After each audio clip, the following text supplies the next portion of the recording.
श्री शिवाय नमस्तु भयम। दोस्तों, जैसा कि आप सभी लोग जानते हैं कि 19 फरवरी 2026 यानी गुरुवार को पड़ रही है फाल्गुन मास की शुक्ल पक्ष द्वितीया तिथि और फुलेरा दूज।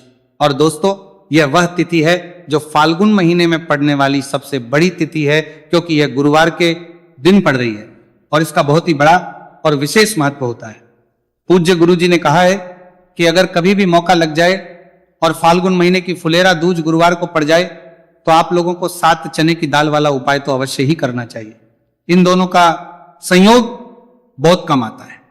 और इसी के साथ में गुरुजी ने अपनी शिव पुराण कथा में बताया है कि इस दिन आपको 7 चने की दाल वाला उपाय तो आपको अवश्य ही करना चाहिए, क्योंकि ऐसा दिन पूरे साल में सिर्फ एक ही बार आता है। और दोस्तों, आप सभी लोग जानते हो कि गुरुवार फुलेरा दूज का अगर सबसे बड़ा कोई उपाय है तो 7 चने की दाल वाला उपाय है। तो दोस्तों, इस गुरुवार फुलेरा दूज के दिन आप लोगों को इस 7 चने की दाल वाला उपाय को जरूर करना है। बहुत सारे लोग होंगे जिन लोगों ने इस उपाय को ना किया हो, मतलब पूरा साल निकल गया, उन्होंने किसी भी दिन इस 7 चने की दाल वाला उपाय को ना किया हो। पर दोस्तों, आपके पास एक आखिरी मौका बचा हुआ है, जो कि 19 फरवरी गुरुवार फुलेरा दूज के दिन है। तो इस दिन आप लोगों को इस वाले उपाय को जरूर कर लेना है। भले ही आपने महीने भर इस उपाय को ना किया हो, पर अगर आपने इस फाल्गुन महीने के गुरुवार फुलेरा दूज के दिन अगर इस वाले उपाय को कर लिया तो आपको इस उपाय को करने का वह फल मिलेगा जिसकी आपने कभी कल्पना भी नहीं करी होगी। इसीलिए आप लोग इस वाले उपाय को एक बार जरूर कर लेना है, ताकि आप लोगों के हाथ से यह मौका ना जा सके और आपको इस उपाय को करने का फल मिल सके। दोस्तों, यह उपाय पंडित जी ने अपनी अभी की ही श्री शिव पुराण की कथा में बताया है, जिस उपाय को आज हम आपको बहुत अच्छे से समझाने वाले हैं। इस वीडियो को देखने के बाद इस उपाय को समझने के लिए आपको कोई और वीडियो को देखने की जरूरत नहीं पड़ेगी। तो चलिए दोस्तों, उपाय को शुरू करते हैं। देखिए, ये इस फाल्गुन महीने के गुरुवार फुलेरा दूज के दिन ये इतना खास होता है, इतना महत्वपूर्ण होता है। देखा गया है कभी कभी बड़े बड़े पूजा पाठ अनुष्ठान से जो मनोकामना नहीं होते, वो फाल्गुन महीने के गुरुवार फुलेरा दूज के दिन एक छोटे से उपाय करने से ही आपकी मनोकामना पूर्ण हो जाती है। और बहुत सारे लोगों ने इस उपाय को किया भी है और उनको इस उपाय को है किया भी है, को करने का फल भी जरूर मिला है। अगर आप लोग भी इस उपाय को करना चाहते हैं तो आप इस उपाय को पहले अच्छे से समझ लेना, सुन लेना, उसके बाद करना। आपको इस उपाय का फल जरूर मिलेगा। और इस उपाय को कर लेने से आपके घर में चाहे किसी भी प्रकार और समस्या क्यों ना चल रही हो, आपको उसका कारण भी नहीं पता है कि भाई ये समस्या किस कारण से चल रही है, उसका कुछ भी कारण हो सकता है, जैसे पितृदोष हो सकता है या किसी भी तरह का मंगल दोष भी हो सकता है। तो इस दिन आप लोगों को ये वाला उपाय कर लेना है। ये एक ऐसा उपाय है जिस उपाय को अगर किसी विशेष दिन पर किया जाए तो भाई उस विशेष दिन का जो है वह तो हमें मिलता ही मिलता है, पर हमने उस दिन पर इस उपाय को है तो हमें उससे भी बड़ा फल मिलता है, और फल बहुत जल्दी मिलता है, क्योंकि आप इस उपाय को बहुत ही बड़े और विशेष दिन पर कर रहे हो। तो चलिए अब उपाय के बारे में बात करते हैं, लेकिन उससे पहले आप लोगों को यह जानना आवश्यक है कि आखिर यह उपाय किस समय करना है, किसको करना है और कैसे करना है। तो चलिए हम आगे आपको वीडियो में एक एक करके बता देते हैं। लेकिन उससे पहले अगर आप लोग हमारे चैनल पर बाहर आए हैं या फिर मेरी आवाज आज पहली बार सुन रहे हैं तो हमारे चैनल को सब्सक्राइब जरूर कर लेना, और इस वीडियो को लाइक करके कमेंट बॉक्स में श्री शिवाय नमस्तु भयम ओम नमः शिवाय जरूर टाइप कर देना। तो दोस्तों, इस 7 चने की दाल वाला उपाय को हमें इस गुरुवार फुलेरा दूज के दिन कैसे करना है, किसको करना है, किस समय करना है और कहां पर करना है, ये सारे सवालों के जवाब आपको इस वीडियो में मिल जाएंगे। और जो ये देखेगा भाई उसको 7 चने की दाल वाला उपाय जरूर करना चाहिए, क्योंकि इस दिन एक चने की दाल का भी बहुत ही बड़ा और विशेष महत्व होता है। और जब बात आ चला के जाई 7 चने की दाल वाला उपाय की, तो ये सोने पर सुहागा वाली बात हो जाती है और ये एक बहुत ही बड़ा उपाय हो जाता है इस गुरुवार फुलेरा दूज का। तो अब दोस्तों, इस 7 चने की दाल वाला उपाय को आखिर करना किसको है, सबसे पहले हम लोग वो बात जान लेते हैं। तो देखो, घर की जो बड़ी माता होती है उन माताओं बहनों में से कोई भी एक बड़ी माता बहन इस वाले उपाय को कर सकती है। और दोस्तों, अगर आप चाहे तो अपने घर में से सभी सदस्यों को भी इस उपाय को करवा सकते हैं।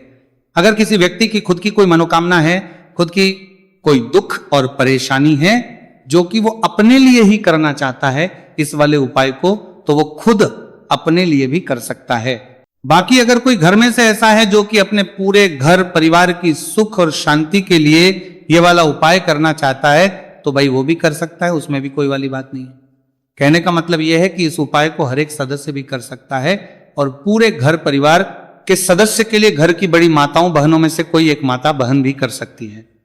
माताएं बहनें अगर घर में उपस्थित ना हो या वो ये वाला उपाय ना कर पा रही हो तो फिर घर का कोई बड़ा सदस्य भी 7 चने की दाल वाला उपाय को कर सकता है, चाहे फिर वह पुरुष ही क्यों ना हो, उसमें कोई भी दिक्कत वाली बात नहीं है। अब दोस्तों जो अगला प्रश्न निकल कर आता है वो ये आता है, इस उपाय को लेकर के आखिर इस उपाय को हमें किस समय करना, सुबह के समय करना है कि शाम के समय करना है। तो देखो इस वाले उपाय को आप लोग सुबह के समय भी कर सकते हो और शाम के समय प्रदोष काल में भी कर सकते हो। अब अगर आप पूछो कि भाई सबसे उत्तम समय कौन सा रहेगा इस 7 चने की दाल वाला उपाय को करने का, तो हम आपसे बस यही कहेंगे कि इस उपाय को आप सुबह के समय करेंगे तो ज्यादा बेहतर होगा। बाकी अगर प्रदोष काल शाम के समय भी करेंगे तो भी अच्छा होगा, उसमें कोई भी दिक्कत वाली बात नहीं है।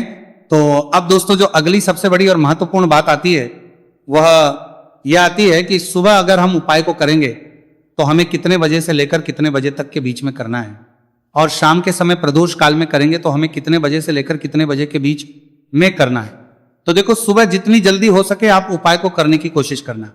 बाकी अगर किसी कारणवश लेट भी हो जाओ, थोड़ी देर भी हो जाए तो 10 या 11 बजे तक भी आप कर लेना, पर 12 बजे से ज्यादा देरी ना हो, ठीक है, इस बात का ध्यान रखना। उसके बाद में दोस्तों अगर शाम के समय प्रदोष काल की बात करें, प्रदोष काल का जो समय है होता है वो शाम के 6 बजे से शुरू हो जाता है। मतलब शाम के 6 बजे से लेकर 7 बजे के बीच का जो समय होता है ये समय प्रदोष काल का समय होता है। तो आप इस उपाय को 7 या 8 बजे के बीच में भी कर सकते हो। मतलब शाम के 6 बजे से 8 बजे के बीच में आप कभी भी इस वाले उपाय को कर सकते हो, उसमें कोई भी दिक्कत वाली बात नहीं है। देखिए गुरु बृहस्पति को मजबूत करने से हमें हमारे जीवन में सफलता की प्राप्ति होती है। यदि हमारा किसी भी प्रकार का कार्य अटक रहा है, परिपूर्ण ही नहीं हो पा रहा है, तो हमें अपने गुरु ग्रह को मजबूत करना बहुत अधिक आवश्यक होता है। देखिए जब भी आपको ऐसा लगने लगे कि आपका जो जीवन है बहुत ही ज्यादा दुर्भाग्य के साथ बीत है, आपके कोई भी कार्य सिद्ध नहीं हो पा रहे हैं, तो जीवन में दुर्भाग्य को सौभाग्य में बदलने के लिए आपको यह चमत्कारिक उपाय करने चाहिए। तो गुरुवार की जो ये फुलेरा दूज है आपके जीवन से सारे दुर्भाग्य को दूर करने वाली है। देखिए यदि आपका गुरु ग्रह मजबूत नहीं है, गुरु ग्रह से जुड़ी किसी भी प्रकार की समस्या है, तब भी आपको यह उपाय करना चाहिए। आपके विवाह से जुड़ी किसी भी प्रकार की परेशानी है, बुद्धि ज्ञान और विवेक से जुड़ी किसी भी प्रकार की समस्या है, साथ ही साथ जीवन में सौभाग्य की प्राप्ति करना हो, जीवन से दुर्भाग्य को दूर करना हो और जीवन में यदि सफलता की प्राप्ति करना हो, तो आपको यह चमत्कारिक उपाय जरूर करने हैं। देखिए आज के इस पूरे वीडियो में हम आपको 3 महा उपाय बताने वाले हैं और ये तीनों ही उपाय आपके जीवन की सारी समस्याओं को समाप्त करने वाले हैं। तो चलिए दोस्तों जान लेते हैं विशेष उपाय के बारे में। देखिए इस उपाय को करने के लिए आपको मात्र 7 चने की दाल लेनी होगी, यानी कि आपको 7 चने की दाल लेनी होगी। देखिए चने की दाल जब भी आप लेंगे तो ये कहीं से भी टूटी हुई भी खंडित नहीं होनी चाहिए, इस बात का आपको विशेषकर ध्यान रखना है। इसी के साथ में आपको एक तांबे के पात्र के अंदर शुद्ध जल लेना होगा और इसी के साथ में आपको एक स्टील की कटोरी लेनी होगी जिसमें आपको शुद्ध जल लेना है। इसी कटोरी के अंदर आपको 1 से 2 गुड़ के टुकड़े भी डाल देने हैं, यानी कि आपको गुड़ वाला जल तैयार कर लेना है। अब इन तीनों ही सामग्रियों को लेकर के आपको पहुंचना है भगवान शिव के मंदिर में। देखिए दोस्तों ये जो उपाय है आप इस गुरुवार फुलेरा दूज के दिन सुबह से लेकर के शाम तक किसी भी समय में कर सकते हैं। देखिए दोस्तों सबसे पहले तो आपके पास जो 7 चने की दाल है, इसे आपको जो आपने गुड़ वाला जल तैयार किया है उसमें आपको डालनी है। आप 7 चने की दाल भी ले सकते हैं, 11 चने की दाल भी ले सकते हैं, 21 भी ले सकते हैं, और यदि आप 41 चने की दाल लेते हैं तो बहुत ही शुभ होता है। तो आपके पास जितनी भी चने की दाल है सबसे पहले तो आपको उसे गुड़ वाले जल के अंदर डाल देनी है। अब देखिए दोस्तों आपके पास जो एक लोटा शुद्ध जल है, इसमें से थोड़ा सा जल सबसे पहले आपको भगवान शिव की शिवलिंग के सीधे तरफ जहां गणेश जी का स्थान होता है वहां पर आपको अर्पित करना है। फिर थोड़ा सा जल श्री कार्तिकेय जी वाले स्थान पर अर्पित करना है। फिर आपको थोड़ा सा जल माता अशोक सुंदरी वाले स्थान पर अर्पित करना है। फिर आपको थोड़ा सा जल माता पार्वती के हस्तकमल यानी कि कटी वाले भाग पर अर्पित करना है। और अंत में आपको थोड़ा सा जल भगवान शिव के शिवलिंग पर भी अर्पित कर देना है। और उस पात्र के अंदर आपको थोड़ा सा जल और शेष बचा लेना है, यानी कि 5 ही स्थान पर थोड़ा थोड़ा जल अर्पित करने के बाद अंत में शेष जल और उस पात्र के अंदर आपको बचा लेना है। अब आपको बृहस्पति ईश्वर महादेव का स्मरण करना है और आपके पास जो चने की दाल है इसे आपको अपने सीधे हाथ में रखनी है। देखिए गुरु का दिन है, इसीलिए आपको ओम नमो भगवते वासुदेवाय इस मंत्र का जाप भी करना है। अब देखिए दोस्तों, आपके पास जितने भी चने की दाल है, चाहे 7 है, 11 है, 41 है, उतनी बार आपको बृहस्पतिश्वर महादेव का स्मरण है। और ये जो चने की दाल है, इसे आपको भगवान शिव के शिवलिंग पर अर्पित कर देनी है। आपको लगातार बृहस्पतिश्वर महादेव का स्मरण करते रहना है। अब देखिए, अंत में जो आपने उस पात्र के अंदर शेष जल बचाया था, इसे आपको भगवान शिव के शिवलिंग पर ही धीरे धीरे अर्पित कर देना होगा। श्री शिवाय नमस्तु भयम इस मंत्र का जाप करते हुए यह उपाय करने मात्र से आपका जो भाग्य है वह स्वर्ण के समान चमकने लगता है। आपके से जो भी दुर्भाग्य है वो दूर होता है। तो इस प्रकार से आपको यह उपाय कर लेना है। यह उपाय आप सुबह से लेकर के शाम तक किसी भी समय में कर सकते हैं। अब दोस्तों, हम जान लेते हैं गुरु जी द्वारा बताए गए दूसरे उपाय के बारे में। देखिए, इस उपाय को करने के लिए आपको सबसे पहले तो मात्र थोड़ा सा शुद्ध घी लेना होगा। देखिए, आपको मात्र आधा चम्मच ही शुद्ध घी लेना है और इसी के साथ में आपको एक तांबे के पात्र के अंदर आपने ही घर से शुद्ध जल लेना होगा। और इन सभी सामग्रियों को लेकर के आपको भगवान शिव के मंदिर में पहुंच जाना है।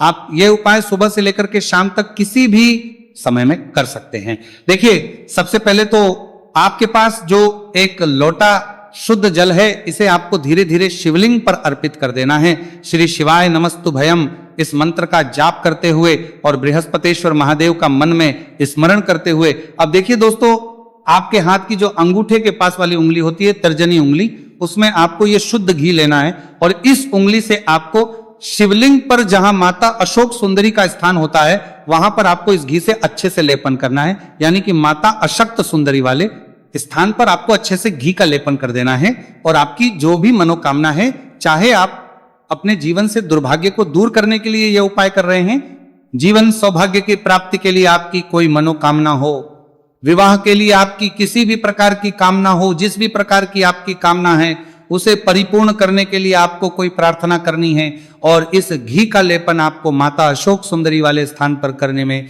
जीवन देना है। अब दोस्तों, इस घी वाली उंगली को आपको कहीं भी साफ नहीं करना है, कहीं भी नहीं पहुंचना है।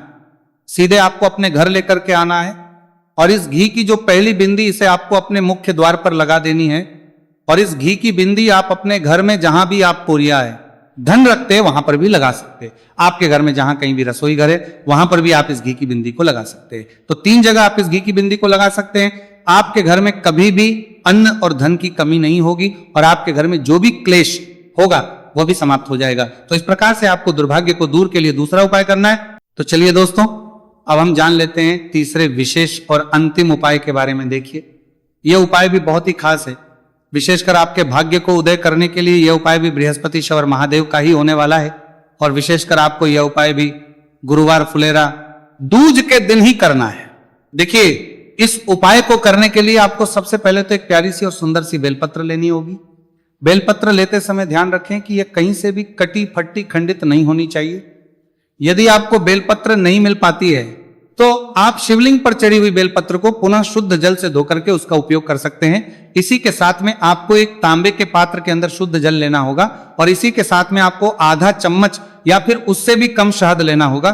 अब दोस्तों, मात्र ये तीनों ही सामग्रियां लेकर के आपको पहुंचना है भगवान शिव के मंदिर में। मंदिर पहुंच पाने के बाद आप सभी को पता है कि बेलपत्र में 3 पत्तियां होती हैं और बेलपत्र की जो ये तीनों पत्तियां जिस डंडी से जुड़ी हुई होती हैं, उस डंडी पर आपको अपने सीधे हाथ की चींटी उंगली के जो पास वाली उंगली होती है, नामिका उंगली, उससे एक बिंदी लगानी है। यानी कि तीनों पत्तियों को जोड़ने वाली जो डंडी है, केवल उसी पर आपको शहद लगानी है। इसके बाद आपको ये जो बेलपत्र है, इससे महादेव शिवलिंग पर अर्पित कर देनी है। श्री शिवाय नमस्तु भयम इस मंत्र का जाप करते हुए देखिए, बेलपत्र की जो चिकनी साइड है वह शिवलिंग से स्पर्श होगी और इसकी जो डंडी है वह जलाधारी की ओर रहेगी। इस प्रकार से आपको यह बेलपत्री शिवलिंग पर अर्पित करनी है। अब दोस्तों, अंत में जो आपके पास 1 लोटा शुद्ध जल है, इसे आपको धीरे धीरे शिवलिंग पर अर्पित करना है। श्री शिवाय नमस्तु भयम इस मंत्र का लगातार करते हुए देखिए, ये जल आपको एक विशेष प्रकार से समर्पित करना है। यानी कि ये जल आपको 7 बार में समर्पित करना है। यानी कि थोड़ा सा जल आपको समर्पित करना है, फिर आपको थोड़ी देर रुकना है, फिर आपको थोड़ा सा जल समर्पित करना है, फिर आपको थोड़ा रुकना है। इस प्रकार से आपको थोड़ा थोड़ा जल 7 बार में शिवलिंग पर और करना है। इस प्रकार से आपको 1 लोटे जल से ही यह जल समर्पित करना है, लेकिन को थोड़ा थोड़ा जल करके 7 बार में शिवलिंग पर यह जल अर्पित करना है।